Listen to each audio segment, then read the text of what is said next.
우리가 한 주간 동안 은혜 가운데 있을 수 있는 것은 주님께서 우리를 보호하고 지키시기 때문입니다. 그러면서도 사단은 우리를 자꾸 유혹합니다. 그래서 넘어지지 마시고요. 이번 3주간의 집중이 한 해를 마무리하고 또 새로운 한 해를 준비할 뿐만 아니라 이번에 성경 읽기를 시작한 만큼 끝까지 어찌 보면은 46주 중에서 3주를 성경책을 읽었다면 이제 43주를 더 성경책을 읽어서 성경을 일독할 수 있는 그런 축복들이 있게 되길 바라고요. 더 성경 말씀을 가까이 하는 중에 그게 정말 꿀송이, 정말 송이꿀보다 더 달고 더 우리한테 귀하다라는 것들을 깨닫는 시간 되기 바랍니다. 그래서 오늘 서론으로 좀 볼 거는 뭐냐면 더 집중입니다. 더 집중이란 것은 뭐 보통 보면 그런 말 하잖아요. 그 집중이기도 하고, 그러니까 그 좀 정관사 더로 해도 되고, 또 우리가 말하는 더하다라는 더도 되고, 그죠? 그러니까 그 말은 우리에게는 더 집중을 위한 시간을 가지자. 또 우리에게는 정말 중요한 그 집중을 가지자. 뭐 두 가지 의미가 다 된다고 생각됩니다. 결국 우리가 집중을 하는 이유는 뭐냐면 말씀을 가지고 우리가 확립되려고 하는 겁니다. 그거 말고 어디 있겠습니까? 여러분, 목회자들이 여러분에게 말씀을 전할 수 있는 것은 말씀으로 확립이 되어졌기 때문에 가능한 겁니다. 그렇잖아요, 그죠? 뭐 제대로 된 목자라면, 제대로 말씀을 공부했다면 그 말씀 속에서 분별력이 생기는 거예요. 이 말씀은 이렇게 적용시켜야 되고 이 말씀을 하는 사람은 틀렸다 맞다를 구분할 수 있는 겁니다. 그러니까 말씀으로 확립되니까 이단이다 아니다, 좀 치우쳤다 그렇지 않다, 주관적으로 해석한다 그러지 않다를 판단할 수 있는 거죠. 그런데 성경 말씀을 오랫도록 여러분들이 보다 보면 여러분들도 분별할 수 있게 되는 겁니다.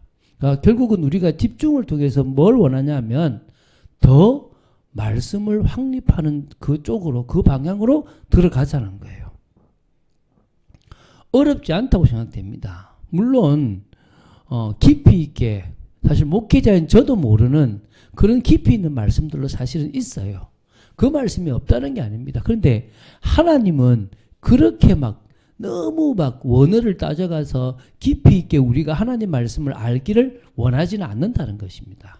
뭘 원하십니까? 말 그대로 반석 같은 축복을 누리는 사람으로 세워지기 원하는 거예요.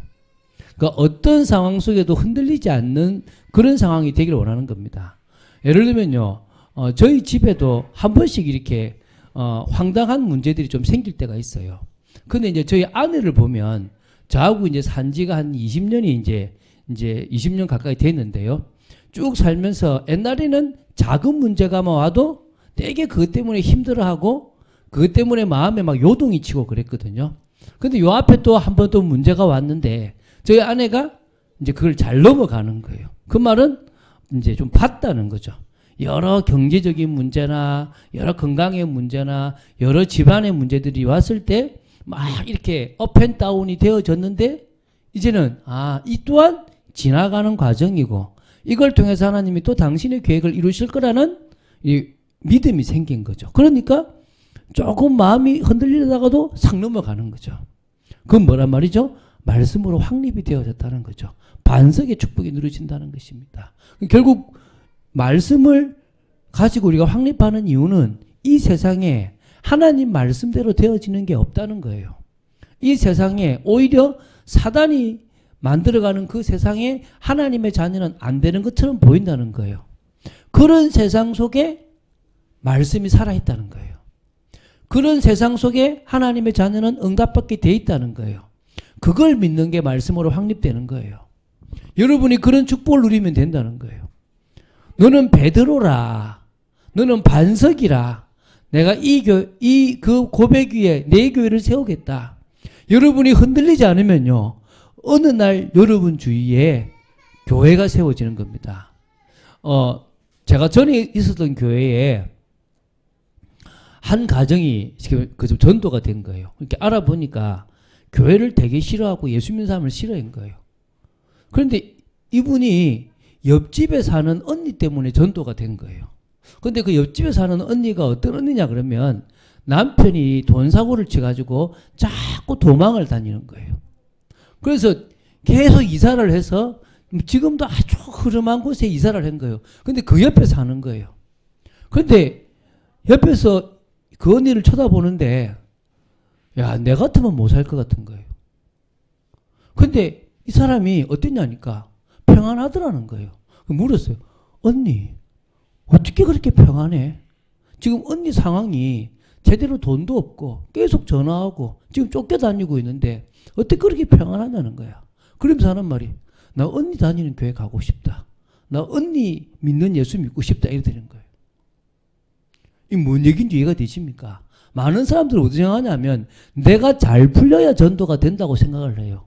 여러분이 잘 풀리면 여기 있는 건물주보다 잘 풀리겠습니까?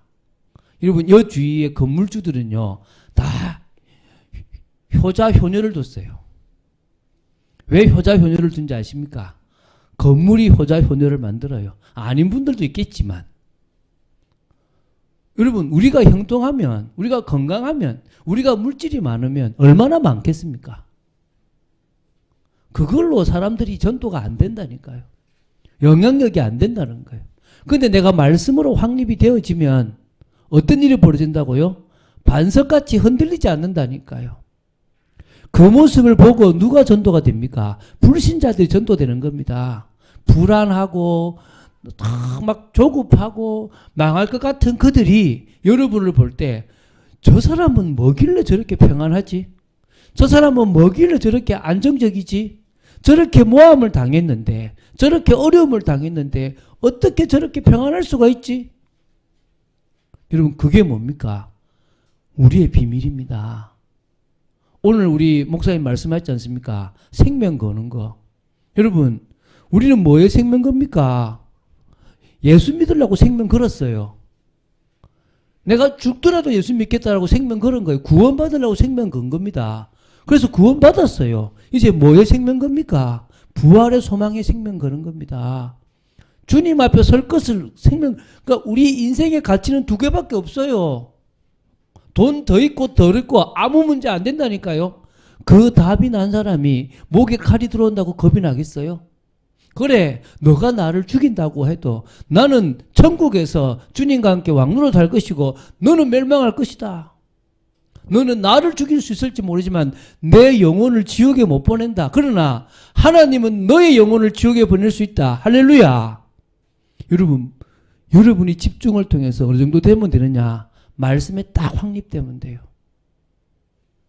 두 번째, 왜 집중하느냐? 말씀에 확립되기 위해서도 영적 비밀이 필요하지만 여러분 우리는요 가랑비에 옷 젖듯이 세상에 젖어버리면 안 돼요. 근데 많은 사람들은 어떻게 하냐면 많은 성도들이 생각보다 세상에 많이 젖어가는 거예요. 저도요 하루에 기도 얼마 하겠습니까? 목사하면 기도 하루에 5시간씩 해야 되겠죠. 어떨 때는요 1시간도 못해요. 1시간이 어디 있습니까? 30분도 못해요. 생각적인 기도는 할 수 있을지 모르지만 가만히 앉아서 주님 앞에 30분을 기도 못한다니까 어떨 때는요. 왜 그렇습니까? 영적인 비밀은요. 영적 생활을 통해서 나오는 겁니다. 영적 생활 속으로 들어가는 사람이 달라지는 거예요. 이건 비례합니다. 여러분 진짜 이건 그러면 안 되는데 여러분이 하던 일 다 그만두고 기도만 해보세요. 전문성은 떨어질지 모르겠지만 영적 은혜는요 누구보다도 충분할 겁니다. 그래서요 기도원에서 기도하는 거예요. 맞다가 아니에요. 맞다가 아니에요. 그렇게 기도를 하니까 뭔가가 보이기도 하고 뭔가가 깨달아지기도 하고 하나님과 대화도 되는 거예요. 우리는 그렇게 할 수는 없잖아요. 그러니까 뭡니까? 우리 삶에서 중요한 시간을 빼서 영적 비밀을 누리는 영적 생활을 시작하는 거예요. 왜 집중을 하느냐? 이유는 하나예요. 이런 시간이 아니면 주님 앞에 나를 들여서 하나님의 은혜의 맛을 볼 수 있는 시간이 없다는 거예요. 왜? 너무나 바쁘고 너무나 분주해요. 하루 24시간은 어떻게 지나갈지 모를 만큼 쑥쑥 지나가요. 그래서 예수님은 그걸 알기 때문에요. 사람들이 일어나지 않는 새벽 시간에 일어나서 주님을 바라본 거예요. 왜? 예수님 역시도 하나님의 은혜 없이는 살아갈 수 없고 성령의 역사 아니고서는 속을 수밖에 없는 존재라는 걸 아셨던 겁니다. 이 땅에 있는 동안만큼은. 할렐루야. 오늘 여러분 더 영적인 비밀 속으로 들어갑시다. 여러분이 시간을 내보세요. 제가요, 여러분하고 지금 성경 읽기를 시작했잖아요. 근데 성경 읽기를 시작한 게 아니라 개인 예배를 시작했잖아요. 근데 제가 이게 되는지 안 되는지를 보고 하려고 해봤다니까요.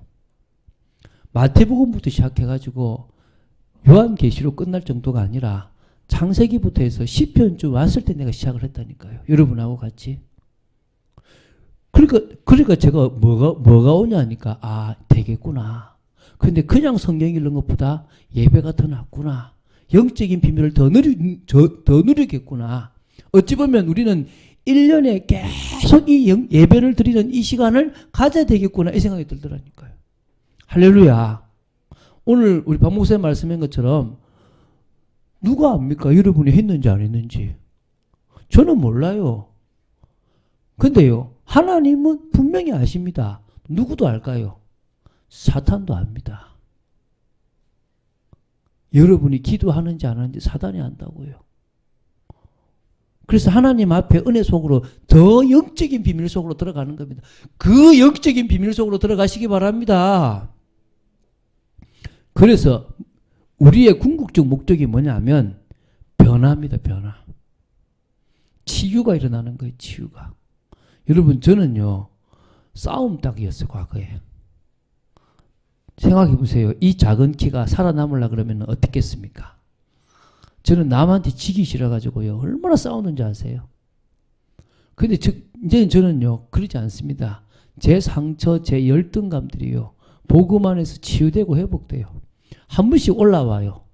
한 번씩 밖에 나가서 운전하다 보면 막 올라와요. 뚜껑이 확 열릴 때가 한 번씩 있습니다. 앞에 가서 차를 세우고 한번 욕을 하고 끝을 내 이럴 수도 있습니다. 저도 그렇다니까요. 왜? 인간인데. 그런 제가요 치유되고 변화되고 그리고 뭡니까? 회복이 된 거예요. 제가 얼마나 많이 무너졌느냐. 어린 나이인데도 엄청 무너져 있더라는 거예요. 그런 제가 말씀 속에서 회복되고 하나님의 은혜 속에서 회복되고 채워지고 또 그러는 중에 남한테 영향을 미치고 남을 살릴 수 있는 그런 사람이 된 거예요. 요사이는요. 뭐 그래요. 이렇게 목사님 주소 좀 보내주세요.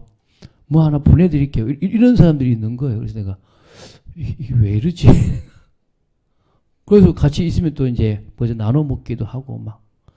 저는 뭐를 느끼냐 그러면 아 진짜 내가 변화되고 내가 치유되어지고 내가 회복되는 만큼 하나님 앞에 쓰임 받는구나. 물론 그게 다는 아닌데 내가 더 말씀 확립되고 더 영적 비밀 속에 들어가면 더 변화는 일어나게 돼 있다. 할렐루야. 은혜 안에서 은혜 가운데서 강해지는 축복을 누리게 되기를 주 예수 그리스도님 축원드립니다. 그래서요 우리는 더 집중할 분명한 이유가 있습니다. 왜 이렇게 하면 할수록 왜 좋으냐? 끝내놨기 때문입니다. 우리는 주님이 십자가에서 끝내놨기 때문에 그렇고 우리는 가야 될 분명한 목표점이 있기 때문에 그렇습니다. 잘해서 가는 게 아닙니다. 믿으면 갑니다. 할렐루야. 내가 최선을 다해서 가는 게 아닙니다. 내가 주님 앞에 나를 드리고 주님의 말씀을 붙잡고 나가면 가게 돼 있는 거예요. 그래서 우리는 그 길을 걸어갈 사람들입니다. 오늘 성탄절에 우리가 그리스도로 오신 예수님에 대한 메시지를 나누지 않습니까? 예수님께서 그리스도로 오셨다라는 그 한마디 말씀이 우리 인생의 답이 되기 바랍니다. 우리 인생의 근거가 되기 바랍니다. 여러분의 과거에는 어떤 걸 근거로 살았는지 의미 없습니다. 그런데 예수님을 믿고 나면 예수님이 그리스도라는 그거 하나의 사실에 근거를 두고 살아가시기 바랍니다. 그거면 나는 다 할 수 있는 거예요. 빌립보서 4장 13절에 있는 것처럼 내게 능력 주시는 자 안에서 내가 모든 것을 할 수 있다라고 고백할 수 있습니다. 할렐루야. 무엇 때문에요? 예수님이 그리스도로 오셨고 요한복음 19장 30절에 다 이루셨기 때문입니다. 할렐루야. 그거 하나로 여러분 인생에 답도 안 하시기 바랍니다. 자, 오늘 예수님의 탄생, 그 탄생은요, 세 가지 의미가 있습니다. 택하심을 받은 자들에게 평화를 주시기 위한 예수님의 탄생입니다. 두 번째는 그리스도의 일을 하시기 위한 탄생 오심입니다. 세 번째는 참 인간의 모습을 회복해 주시기 위한 주님의 탄생입니다. 할렐루야. 그래서 하나씩 보도록 하겠습니다. 첫 번째가 택하심을 받은 자들에게 평화를 주신다는 게 누가복음 2장 14절입니다. 여러분 잘 아시잖아요. 지극히 높은 곳에서는 하나님께 영광이요. 땅에서는 하나님이 기뻐하시는 사람들 중에 평화라는 거예요. 이게 무슨 말인지를 생각해 봅시다. 첫 번째, 지극히 높은 곳에서는 저 하늘이잖아요. 저 하나님의 영광이 있는 보좌잖아요. 그곳에서는 누구에게 영광이란 말입니까? 하나님께 영광이에요. 무엇이요? 예수님이 이 땅에 오신 자체가. 그게 무슨 말이냐면 하나님은 하나님의 나라를 저 하늘에서부터 이 땅에서 다 이루셨습니다. 그런데 인간이 속는 바람에 하나님의 그 영광과 그 나라를 다 빼앗겨 버렸어요. 그런데 그것을 찾아오시기 위해서 이제 제대로 시작하신 게 뭐란 말입니까? 예수님이 이 땅에 탄생하신 거예요. 그러니까 하나님께 뭐가 되는 거죠? 영광이 되는 겁니다. 빼앗겼던 그 하나님의 나라를 다시 찾을 수 있는 방법이 성탄이기 때문에 하나님께 영광이 되는 것입니다. 또 왜 그러냐? 사실 이거는요, 창세 전부터 계획하셨어요. 창세 전부터 하나님은 구원의 계획을 딱 성립하셨어요. 아, 그러면은 아담이 따먹기를 하나님이 계획하신 겁니까? 그건 아니에요. 오늘 우리 오전 예배 때 말씀처럼 선택입니다.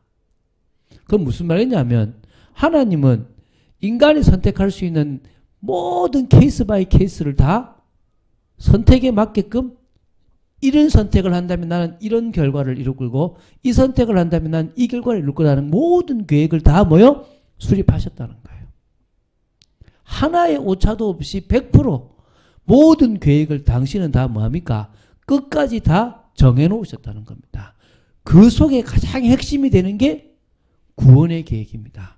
근데 그 구원의 계획을 성취하시기 위해서 예수님이 오셨기 때문에 하나님께 뭐가 되는 겁니까? 영광이 되는 겁니다. 믿습니까? 그래서 이거는요, 하나님께 영광이 되는 시작입니다. 그리고 하나님은 비로소 영광을 받으시는 분이십니다. 누구를 통해서요? 전 우주의 모든 피조물을 통해서 영광을 받으시는 분이십니다. 두 번째, 땅에서는 하나님이 기뻐하시는 사람들 중에 평화로다. 하나님이 기뻐하시는 사람들을 다른 말로 택하심을 받은 자. 할렐루야. 우리는 뭐란 말입니까? 하나님이 기뻐하시는 자들이고 택하심을 받은 자들입니다. 우리는 과거 하나님을 떠나 고통 가운데 있는 사람들입니다. 그들에게 기쁨의 소식이 증거되는 것입니다. 그러니까 기쁨의 소식인 그 소식으로 말미암아 불안과 초조와 갈등과 모든 고통이 평화로 바뀌게 되는 것입니다. 그래서 이스라엘 백성들은 뭐랍니까? 전 세계에서 우리나라하고 이스라엘만 있는 단어가 뭐란 말입니까? 평안이라는 단어예요. 샬롬이라는 단어예요. 거의 인사로 그렇게 하는 거예요. 평안하냐? 샬롬 인사하는 거예요. 그 평안이 이제 우리에게 뭡니까? 오게 된 겁니다. 그래서 우리에게는 뭡니까? 하나님이 기뻐하시는 사람들 중에 진정으로 평화라는 겁니다. 잘 생각해 보십시오. 복음을 받아들인 사람은요, 자신의 환경과 상관없으시는 거예요. 저는 그 경험했거든요. 저는 그것을 느꼈다는 거예요. 제가 여러 고통 속에 있을 때, 주님을 만났을 때, 그때 제 인생이 세상이 줄 수 없는 평안함으로 가득 차게 되었거든요. 근데 이 평안함이 나 때문에 가정으로 들어갑니다. 이 평안함이 내가 있는 사회로 들어갑니다. 그래서 하나님이 기뻐하시는 사람들 중에 그 평화가 넘칠 줄로 믿습니다. 그래서 되게 중요한 단어입니다. 뭐라고요? 지극히 높은 곳에서는 하나님께 영광이요. 땅에서는 하나님이 기뻐하시는 사람들 중에 뭐라고요? 평화다. 조금 더 많은 깊이 있는 의미들을 생각해 볼 필요가 있지만 요 정도만 생각하셔도 되게 많은 걸 생각하시면 됩니다. 두 번째, 그리스도의 일을 하시기 위해서 오셨습니다. 보통 저는 삼직을 이야기할 때 제사장, 왕, 선지자로 많이 합니다. 그런데 오늘은 왕, 선지자, 제사장으로 할 겁니다. 이유가 뭐냐? 동방의 박사들이 3명이 아닙니다. 동방의 박사들이 여러 명이 왔다는 말인데 어쨌든 뭐 동방의 박사들이 돼 있는데 황금과 유향과 몰약을 드렸습니다. 그 황금이 왕 대신 그리스도를 의미하는 거고 유향이 선지자 대신 그리스도를 의미하는 거고 몰약이 제사장 대신 그리스도를 의미합니다. 그래서 오늘은 이 순서대로 사단의 일을 멸하신 만왕의 왕, 우리를 영원히 통치하시는 만왕의 왕으로서 주님께서 오셨음을 믿습니다. 할렐루야. 요한일서 3장 8절에 하나님의 아들 예수님께서 십자가와 부활을 통해서 왕으로서 사단의 일을 멸하셨습니다. 우리를 사단의 권세에서 건져내셨습니다. 더 이상 사단이 우리를 괴롭히고 우리를 통해서 역사하는 것을 끊어버리셨습니다. 믿습니까? 끝났다니까요. 끝났다라는 의미를 잘 아시기 바랍니다. 더 이상 우리는 그 영향력 속에 있지 않습니다. 벌벌벌 떨 필요가 없습니다. 무슨 말이냐? 더 이상 우리는 운명 사주팔자에 묶여 살아갈 존재가 아니라는 겁니다. 로마서 8장 1절 2절 그리스도 안에 있기 때문에 정죄함도 없고 그리스도 안에 있기 때문에 죄와 사망의 법에서 해방되어 생명의 성령의 법의 지배를 받게 되어 있습니다. 그게 진정으로 그리스도의 능력입니다. 할렐루야. 그 능력을 가진 겁니다. 두 번째는 예수님께서 하나님 만나는 길을 여신 선지자로 이 땅에 오셨습니다. 선지자 일을 하셨습니다. 요한복음 14장 6절에 내가 곧 길이요 진리요 생명이다. 하나님 만나는 유일한 길이고 이 세상의 가장 중심이 되고 변하지 않는 진리고 우리를 영원히 살 수 있게 만드는 생명이다. 하나님께로 나아가려면 오직 예수 되면 됩니다. 할렐루야. 다른 거를 원치 않습니다. 여러분, 이런 부분에서 하나님은 질투하는 하나님이라고 얘기하는 거예요. 왜? 하나님은 하나님의 만드신 피조물이 하나님 아닌 다른 것에 의지하는 걸 원치 않으십니다. 왜? 누가 역사할 수 있으니까요? 사단이. 또 그게 결국은 죄이기 때문에 하나님 그걸 원치 않습니다. 오늘 그걸 믿으시기 바랍니다. 에베소서 2장 1절부터 6절에 예수님께서는 과거, 현재, 미래 문제를 다 해결했는데 특히 6절에 우리를 하늘에 앉히셨습니다. 할렐루야. 우리는 하늘에 앉을 것이 아니라 이미 앉아있는 것과 같은 은혜와 비밀을 이 땅에서 누립니다. 아무도 우리를 건드릴 수가 없을 만큼 우리는 하늘에 앉아있는 존재가 되어졌다는 것입니다. 세 번째, 인간의 죄를 해결하신 제사장입니다. 이사야 53장 5절을 기억하십시오. 그가 찔림은 우리의 허물 때문이다. 예수님이 십자가에 찔리셨기 때문에 우리의 허물이 해결되었습니다. 자범죄가 해결되었습니다. 그가 몸이 상함으로 말미암아 우리의 죄악이 해결되었습니다. 우리의 원죄도 다 해결되었습니다. 그가 징계를 받음으로 우리는 진정으로 평안을 누렸습니다. 여러분의 고통과 여러분의 불안과 여러분의 갈등을 주님은 다 가지고 가셨습니다. 왜 갈등합니까? 하지 마시기 바랍니다. 여러분, 저는요, 갈등하는 이유를 알아요. 오늘 여호사밧 이야기가 나왔잖아요. 생각해 보십시오.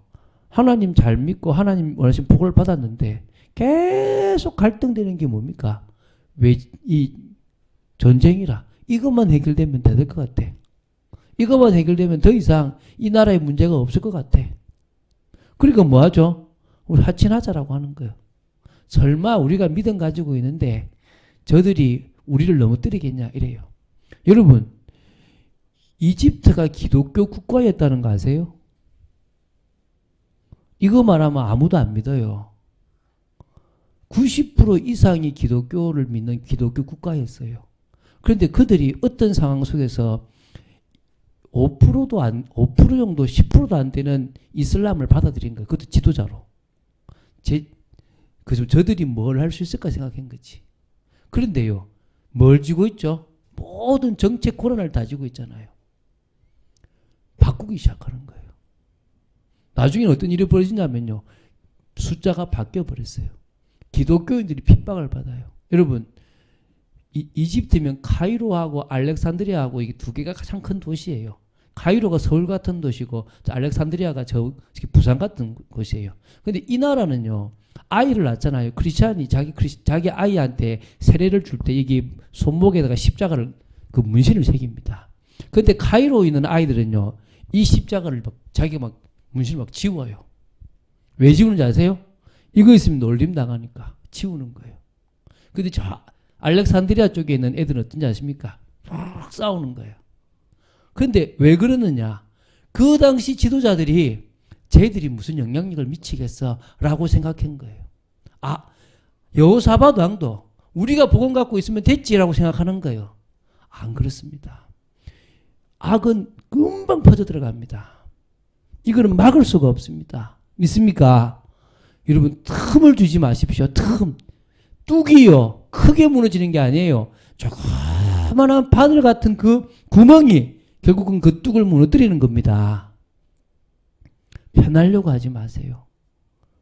편하려고 하지 마시고 마음의 평안함을 얻으시기 바랍니다. 다른 거거든요. 채찍에 맞으면 우리는 나음을 입었습니다. 빨리 회복되세요. 빨리 치유되고 빨리 변화돼서 은혜 아니면 살아갈 수 없는 사람들이 되시기 바랍니다. 제가 왜 우리 후대들 보고 너희들은 거의 불신자 같다 하는 줄 아십니까? 얘들은요, 세상 문화면 더 좋아해요. 그런데 뭐는 싫어하죠? 예배드리라 하면 싫어해요. 은혜 받으라 하면 싫어해요. 뭐죠? 그 맛을 못 본 거예요. 저희 아들이 그러더라고요. 아빠, 이 좋은 이어폰하고 유튜브 광고만 없으니까 딴 세계를 사는 것 같다는 것이. 제가 이해가 돼요. 그거만 없어도 크니까. 근데 저는요, 왜 그거 안 하는 줄 아십니까? 더 딴 세계를 제가 맛봐서 그래요. 영적인 맛을. 여러분은 그 맛 보시기 바랍니다. 저거 하는 사람 틀리고 내가 맞다 이 말이 아닙니다. 세상적인 거 안정적이면 좋죠. 그런데 영적인 것이 더 우선이란 겁니다. 믿습니까? 그거 이상 없다는 거예요. 그래서요, 베드로전서 3장 18절에 그리스도께서 단번에 죄를 위하여 죽으사 의인으로서 불의한 자를 대신하셨으니 이는 우리를 하나님 앞으로 인도하려 하심이라. 육체로는 죽임을 당하시고 영으로는 살리심을 받았다. 할렐루야. 단번에 죽으심으로 끝내셨습니다. 요한복음 19장 30절에 십자가에서 다 이루셨습니다. 동방의 박사들이 드렸던 예물, 황금과 유향과 몰약은 그들이 알고 드렸는지 모르지만은 의미 있는 아주 하나님께서 기뻐하시는 그런 예물이었다라고 보시면 됩니다. 세 번째, 참 인간으로서의 모습을 회복시키시기 위해서 오셨습니다. 창세기 1장 27절, 28절에 원래 인간의 모습을 우리는 회복해야 됩니다. 하나님과 함께하는, 하나님과 교제하는, 그래서 생육, 번성, 충만, 정복, 다스리는 복을 가진 에덴의 축복이 우리의 축복이 되는 이 모든 것들을 그리스도 안에서 누릴 수 있게 되기를 바랍니다. 그래서 우리는 하나님 자녀의 축복이 있습니다. 사실은 제가 이 하나님 자녀의 축복을 처음 듣고요, 충격받았어요. 아, 내가 왜 이거를 모르고 열심히 살았을까? 교회에서 열심히 봉사하면 복 받을 거라 생각하고 하나님이 알아주겠지. 하나님이 알아주신 게 아니더라고요. 저는요, 여러분들이 교회에서 일 많이 하기를 원치 않습니다. 일하지 마라가 아닙니다. 저는 여러분보다 일 많이 합니다. 그런데 저는 여러분보다 더 영적인 거 더 추구하려고 그럽니다. 뭐 하자고요? 우리가 은혜보다 더 중요한 거 없다. 할렐루야. 하나님 자녀의 축복을 누리는 것보다 더 중요한 거 없다. 여러분들이 여러분들이 지금 자꾸 뭔가를 이루려고 하는 체질이 있다면 빨리 버리세요. 기준이 있다면 빨리 버리세요. 하나님과 동행하는 비밀. 이야기하죠. 위드를 누리면 뭐로 간다? 임마누엘로 간다. 그 임마누엘 누리다 보면요. 누구와 같이 원네스가 될 수 있는 축복도로 갑니다. 저는 그런 축복들을 누리게 되길 바랍니다. 그럴 때 하나님은 오늘 주셨던 것처럼 그리스도를 고백하는 자에게 특별한 은혜를 주십니다. 베드로다. 너는 베드로다. 이것을 알게 한 것은 네 혈육이 아니라 하늘에 계신 내 아버지인데 너는 베드로다. 너의 그 베드로라는 반석 같은 그 고백 위에 뭘 세우겠다? 내 교회를 세우겠다. 여러분 2021년에는 여러분들이 임마누엘이 뭔지를 알아보게 되길 바랍니다. 그게 교회입니다. 다시 말하면 나는 혼자 진짜 위드 누렸는데 이상하게 붙네. 그걸 제가 얘기했잖아요. 제가 92년도에 CCC에 있으면서 가장 갈등이 왜 나는 전도가 안 되지? 왜 나는 전도가 이렇게 어렵지? 이 생각했다니까요. 그래서 내가 내린 결론, 나는 전도의 은사는 없는갑다. 나는 교회를 봉사하고 교회를 세우고 교회 행정하는 그 20살 나이에 교회에 있는 게 나한테 주신 은사인갑다 생각했어요. 근데 제가 24살 96년도에 딱 은혜를 받고 나서 내 인생이 바뀌고 나서 모든 은사의 목적은 전도구나. 그런데요. 그 은혜를 받고 딱 왔는데 그때부터 제가 뭐가 되느냐? 전도가 되어져요. 그렇게 나아가기는 어려웠던 그 전도가 그때부터 너무 쉽게 되어지기 시작하는 거예요. 96년부터 지금까지 전도하고 살아왔습니다. 96년부터 지금까지 교회 세우고 살아왔습니다. 눈에 보이지 않는 교회들을 저는 수없이 많은 곳에 지금도 세우고 있습니다. 할렐루야. 여러분이 이런 축복 누리시길 바랍니다. 그러면요. 음부의 권세가 여러분을 이기지 못한다는 말이 뭔지 알 겁니다. 제가요. 귀신 들린 사람을 찾아가는데 제가 두렵잖아요. 희한한 건 이미 꺾여 있더라는 거예요. 제가 기도를 많이 하는 사람이 아닌데도 이미 하나님께서 하늘의 군대를 동원하셨는지 다 꺾였어요. 그들이 벌벌 떨고 있더라는 거예요. 저는 많이 봤습니다. 그리고 천국 열쇠가 있다는 걸 좀 확신합니다. 한 영혼을 향해서 또 현장을 두고요. 천국 열쇠를 사용할 수 있는 비밀이 우리에게 있습니다. 자, 주님은 그리스도로 오셨습니다. 주님은 우리에게 참 구원의 비밀을 누리도록 오셨습니다. 그 날을 축하하는 게 성탄절입니다. 그래서 올바른 성탄의 문화를 만들어 가야 되는 겁니다. 두 가지를 기억하세요. 단어. 첫 번째가 뭐냐? 회복. 회복이란 단어를 기억하세요. 성탄절을 생각할 때마다 나는 뭐 해야 된다? 회복된다. 뭐를 회복한다? 무너진 내 자아를 회복한다. 빼앗겨버렸던 내 자격을 회복한다. 내 인생을 회복한다. 내 미래를 회복한다. 여러분의 것입니다. 여러분의 것. 지금 다 세상에 가 있는 것들이 사실은 여러분들이 누려야 될 여러분의 축복인데 빼앗겨버렸다는 거예요. 그래서 다시 말씀드립니다. 올바른 성탄의 문화의 첫 번째 뭐라고요? 회복이라는 겁니다. 회복이 첫 번째입니다. 회복이. 그래서 회복을 먼저 시작하는 겁니다. 그래서 예수 그리스도가 주인된 회복, 참 예배로 축하하는 회복, 그 주님으로 말미암아 내 인생을 회복하는 회복. 두 번째는 뭐란 말입니까? 증거. 뭐를 증거합니까? 너 때문에 예수님이 오셨다. 너의 인생의 문제도 주님은 해결하실 수 있다. 고통받는 사람들에게 참 평화를 전하는 성탄절. 그래서 두 단어. 성탄절은 우리에게 뭐다? 회복이다. 성탄절은 우리에게 뭐다? 증거다. 이 두 가지 비밀을 알고 누린 여러분 되시기를 주 예수 그리스도 이름으로 축원드립니다. 제가 기도하겠습니다. 주는 그리스도시요 살아계신 하나님의 아들이심을 고백합니다. 저희들에게 말씀을 주심을 감사합니다. 주님께서 이 땅에 그리스도로 오셨다라는 그 하나가 얼마나 저희들에게 감사하고 감격인지를 더 깊이 알고 누립니다. 아버지 하나님, 저희들이 믿음의 선택을 하게 하여 주시옵소서. 저희들이 주님을 바라보는 사실적인 귀한 날이 되도록 지켜주실 줄로 믿습니다. 은혜 내려주시고 역사하여 주시옵소서. 주 예수 그리스도 이름으로 기도드립니다. 아멘.